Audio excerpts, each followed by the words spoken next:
DRG Kids।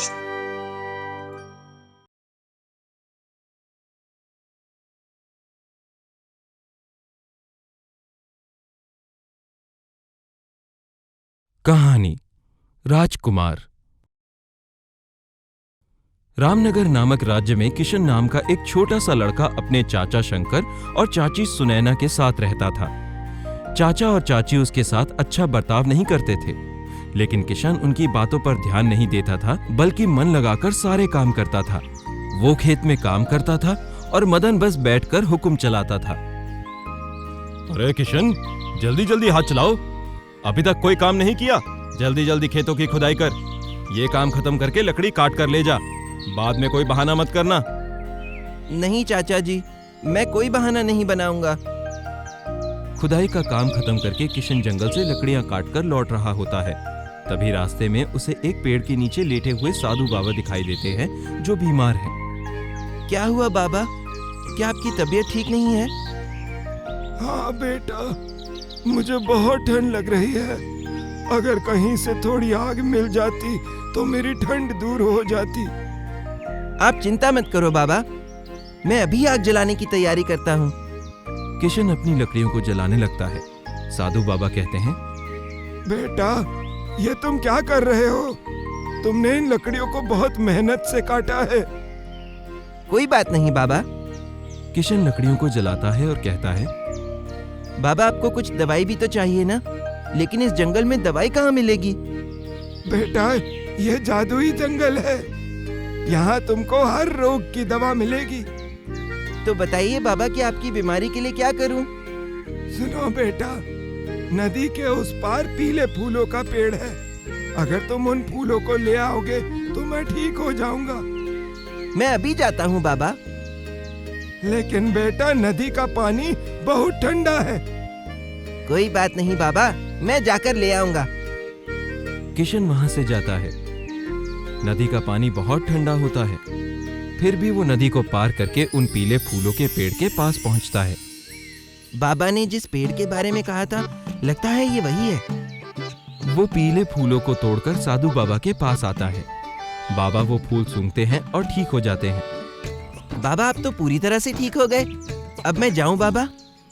जाओ, भगवान तुम्हारा भला करे। किशन बिना लकड़ी के घर आता है तो उसके चाचा चाची उसको डांटते हैं। कामचोर, तूने पूरा दिन क्या किया? खाली हाथ घर आ गया? लकड़ी कहाँ है? चाचा जी, मैं लकड़ी लेकर आ रहा था, लेकिन रास्ते में एक साधु बाबा मिल गए। फिर उसने पूरी बात शंकर और सुनैना को बताई। लेकिन तुम तो एक भी लकड़ी नहीं लाए, अब मैं खाना कैसे पकाऊं?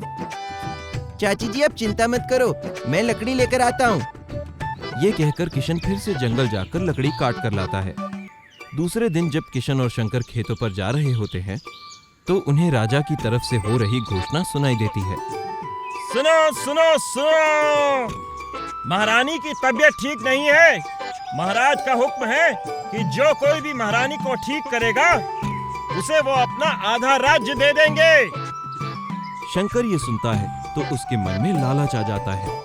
वो तुरंत दरबार में हाजिर होता है और राजा से कहता है, महाराज, मैं महारानी जी को स्वस्थ कर सकता हूँ, बस आप मुझे आज का समय दीजिए।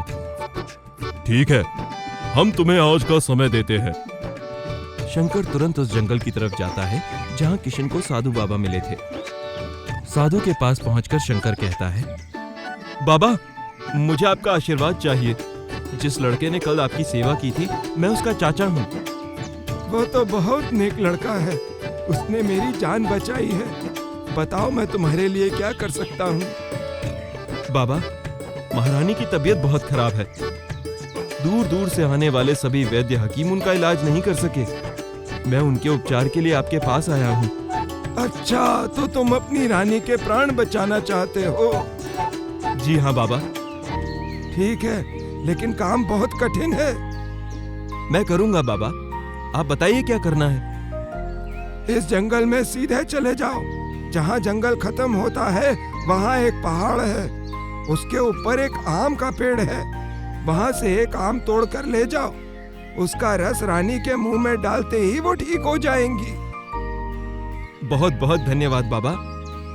लेकिन एक बात याद रखना, उस पेड़ के पास पहुंचते ही जो तुम सोचोगे वो इच्छा पूरी हो जाएगी, लेकिन बस एक बार ही।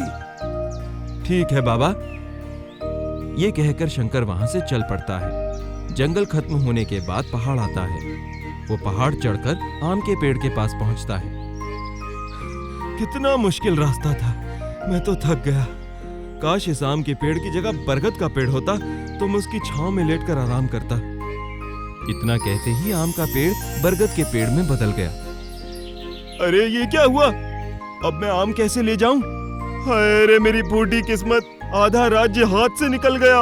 उसे नींद आ जाती है और वो बरगद की छांव में सो जाता है। उधर किशन पूरा काम करके जब घर आता है तो उसकी चाची कहती है, कहाँ रह गया था तू? और तेरे चाचा कहाँ है? चाची जी, मुझे नहीं मालूम चाचा जी कहाँ हैं। तो अभी तक आए क्यों नहीं? तभी शंकर वहाँ आता है। कहाँ थे आप? क्या बताऊं मैं, आज आधा राज्य मिलते मिलते रह गया। ये क्या उल्टी सीधी बात कर रहे हैं आप? फिर शंकर उसको पूरी बात बताता है, जो किशन भी सुन लेता है। हाय हाय, ये क्या किया आपने? अगर आम के आते तो मैं भी रानी बन जाती। हाय हाय। ये सब सुनकर किशन को बहुत बुरा लगता है। वो सोचता है कि चाचा चाची को महारानी के ठीक होने की चिंता नहीं है, बस अपना लालच है। वो मन ही मन कहता है, क्यों ना मैं महारानी के लिए आम लेकर आऊं, उससे वो ठीक हो जाएंगी। ये सोचकर किशन जंगल में साधु के पास जाता है। वहां पहुंचकर वो साधु बाबा से कहता है, बाबा, मुझे अपनी महारानी को ठीक करना है, मुझे उपाय बताइए। बेटा, तुम्हारे चाचा जी आए थे, मैंने उनको भी बताया था, लेकिन उनकी लालच ने उनका साथ नहीं दिया। लेकिन तुम सच्चे और नेक इंसान हो, तुम ये काम जरूर कर लोगे। बाबा, मैं पूरी कोशिश करूंगा महारानी के प्राण बचाने का। ठीक है बेटा, जाओ, इस जंगल के अंत में एक पहाड़ है, उस पहाड़ पर एक आम का पेड़ मिलेगा। उस आम का रस महारानी को पिला देना, वो ठीक हो जाएंगी। ठीक है बाबा। किशन बाबा को प्रणाम करके चल देता है। वो जंगल पार करके पहाड़ तक आ जाता है। अरे ये तो बहुत ऊंचा पहाड़ है, मैं कैसे चढ़ूंगा? लेकिन महारानी को बचाना भी तो है, मैं जरूर चढ़ूंगा। ये कहकर वो धीरे धीरे पहाड़ पर चढ़ने लगता है। वहां उसे सामने आम का पेड़ दिखाई देता है। अरे यही है वो आम का पेड़ जो बाबा ने बताया था। चलो मैं जल्दी से आम तोड़ लेता हूँ, फिर इसका रस पिलाते ही महारानी ठीक हो जाएंगी। किशन उस पेड़ का एक आम तोड़ता है और राजमहल आकर राजा से कहता है, महाराज, मैं महारानी जी के लिए दवाई लाया हूँ। बेटा, तुम तो बहुत छोटे हो, तुम क्या लेकर आए हो? महाराज, ये आम ही दवाई है, इसका रस महारानी जी को पिलाने से वो ठीक हो जाएंगी। ये सुनकर राज दरबार के लोग हंसने लगते हैं, लेकिन राजा कहते हैं, ठीक है बेटा, महारानी के प्रति तुम्हारी श्रद्धा देखकर हम ऐसा जरूर करेंगे। महाराज किशन को अपने साथ महारानी के कमरे में ले जाते हैं, जहां दासी और वैद्य पहले से हैं। किशन अपने हाथों से आम का रस निकालकर महारानी के मुंह में डालता है। रस मुंह में जाते ही महारानी अपनी आंखें खोल देती हैं। अरे ये क्या, महारानी ठीक हो गई? बेटा, तुम हमारे लिए साक्षात भगवान का रूप हो। हम तुम्हें अपना आधा राज्य देते हैं। नहीं महाराज, मुझे कुछ नहीं चाहिए।